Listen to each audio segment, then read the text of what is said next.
આપ જોઈ રહ્યા છો સનાતન ન્યૂઝ નેટવર્ક જૂનાગઢ મકર સંક્રાંતિના તહેવાર અન્વયે ચાઇનીઝ પ્લાસ્ટિક દોરી તથા ચાઇનીઝ તુક્કલનું વેચાણ કરે તે પહેલા બે ઇસમને ચાઇનીઝ દોરીની નાની મોટી ફિરકી નંગ 11 ચાઇનીઝ તુક્કલ બલૂન નંગ 50 કિંમત 2600 રૂપિયાના મુદ્દામાલ સાથે પકડી પાડતી મેંદરડા પોલીસ જૂનાગઢ રેન્જના માનનીય નાયબ પોલીસ મહાનિરીક્ષક શ્રી નિલેશ ઝાઝડિયા સાહેબ તથા જૂનાગઢ જિલ્લાના માનનીય પોલીસ અધિક્ષક શ્રી હર્ષદ મહેતા સાહેબ નાઓની સૂચના અનુસાર તથા જૂનાગઢ ડિવિઝનના માનનીય નાયબ પોલીસ અધિક્ષક શ્રી હિતેશ ધાંધલિયા સાહેબના જરૂરી માર્ગદર્શન હેઠળ આગામી સમયમાં મકર સંક્રાંતિનો તહેવાર આવતો હોય જે અનુસંધાને જૂનાગઢ જિલ્લામાં ચાઇનીઝ દોરી પ્લાસ્ટિક દોરી તથા ચાઇનીઝ તુક્કલનું વેચાણ કરતા ઇસમો વિરુદ્ધ કાયદેસર કાર્યવાહી કરવા જણાવેલ હોય જે અન્વયે મેંદરડા પોલીસ સ્ટેશનના police sub inspector Shri Y P Hadiya સાહેબ નાઓએ ચાઇનીઝ પ્લાસ્ટિક દોરીનું વેચાણ કરતા ઇસમો પકડી પાડવા માટે મેંદરડા પોલીસ સ્ટાફને તથા બીટ સ્ટાફને અલગથી બ્રીફિંગ કરી પોલીસ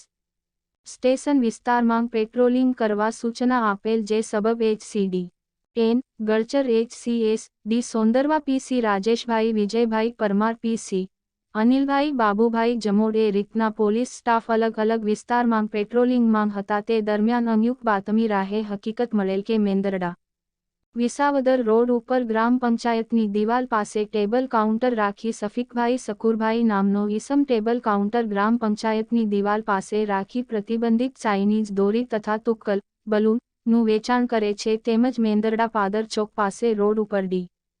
કે પાનની બાજુમાં ટેબલ કાઉન્ટર રાખી મુસ્તાકભાઈ કોરડિયા નામનો ઈસમ પોતાની દુકાનમાં પ્રતિબંધિત ચાઇનીઝ દોરી તથા તુક્કલ બલૂનનું વેચાણ કરે છે જે હકીકત આધારે બંને જગ્યાએ અલગ અલગ રેડ કરતા આરોપી સફીકભાઈ શકુરભાઈ સોલંકીએ પોતાના કબજા હવાલામાં પ્રતિબંધિત ચાઇનીઝ દોરીની નાની મોટી ફિરકી નંગ 8 કુલ કિંમત 1000 રૂપિયા તથા ચાઇનીઝ તુક્કલ બલૂન નંગ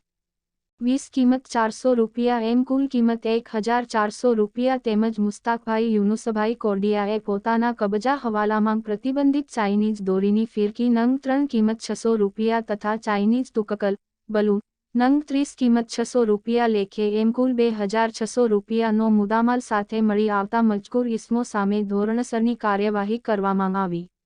અહેવાલ વલ્લભભાઈ પરમાર, સનાતન ન્યૂઝ નેટવર્ક, જૂનાગઢ.